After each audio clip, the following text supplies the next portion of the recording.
उज्जैन पहुंचे प्रेमानंद महाराज ने एक बार फिर ऐसा बयान दिया जिससे विवाद गहरा गया। एक बार पहले भी भगवताचार्य ऐसा बयान दे चुके हैं। अब इस पर सवाल भी उठ रहे हैं कि भागवत कथा में प्रभु भक्ति की बजाय भड़काऊ भाषण देकर कहीं अपनी पब्लिसिटी तो नहीं कर रहे। जिस बयान पर 2 महीने पहले बवाल मचा था, एक बार फिर से महामंडलेश्वर प्रेमानंद पुरी ने वही बयान दिया है। दरअसल प्रेमानंद पुरी ने कहा कि हम संख्या बल के आधार पर घटते जा रहे हैं। देश जब आजाद हुआ था तो उनकी संख्या 2 करोड़ थी, अब 38 करोड़ हो चुकी है। अब हिंदुओं को जागने की जरूरत है, क्योंकि जब वह संख्या बल में ज्यादा हो जाएंगे तब वह आपके घर की कुंडी खड़खड़ाएंगे, आपकी सुंदर बहन बेटी को उठा ले जाएंगे। जो आज पाकिस्तान में हो रहा है, कल हमारे देश में भी होगा। सुनने में तो यह बयान किसी हिंदूवादी नेता का लग रहा है, लेकिन वास्तविकता में ये बात किसी आम सभा में नहीं बल्कि बड़नगर रोड पर स्थित अर्जी वाले हनुमान मंदिर पर चल रही श्रीमद् भागवत कथा के दौरान निरंजनी अखाड़े के महामंडलेश्वर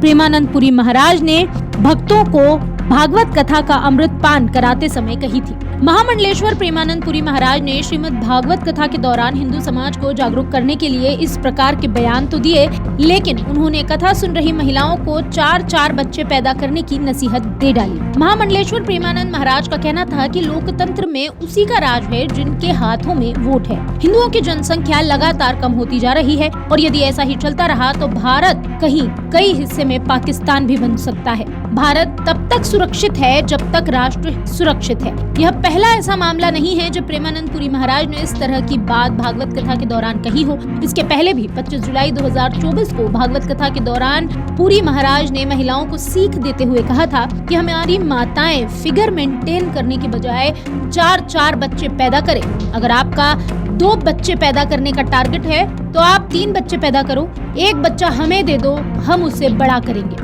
उत्तर प्रदेश के 17 जिले अब हिंदू धर्म के नहीं रहे। असम में 5 लाख लोगों के पास पासपोर्ट वीजा नहीं। बंगाल के लोग भी इस समस्या से जूझ रहे हैं। याद रहे कि अर्जी वाले हनुमान मंदिर पर श्रावण मास के दौरान विभिन्न कार्यक्रम आयोजित किए गए थे, जिसमें श्रीमद् भागवत कथा, श्री राम कथा के साथ ही शिव पुराण जैसे आयोजन भी हुए थे। लेकिन कथा के दौरान इस समय उनके बयानों पर बवाल मचा था, जब उन्होंने महिलाओं को फिगर मेंटेन करने और 4-4 बच्चे पैदा करने की नसीहत दी थी। अगर आप ये वीडियो YouTube पर देख रहे हैं तो हमारे चैनल को सब्सक्राइब करें और बेल आइकन को दबाना ना भूलें। अगर आप Facebook पर ये वीडियो देख रहे हैं तो हमारे पेज को लाइक करें।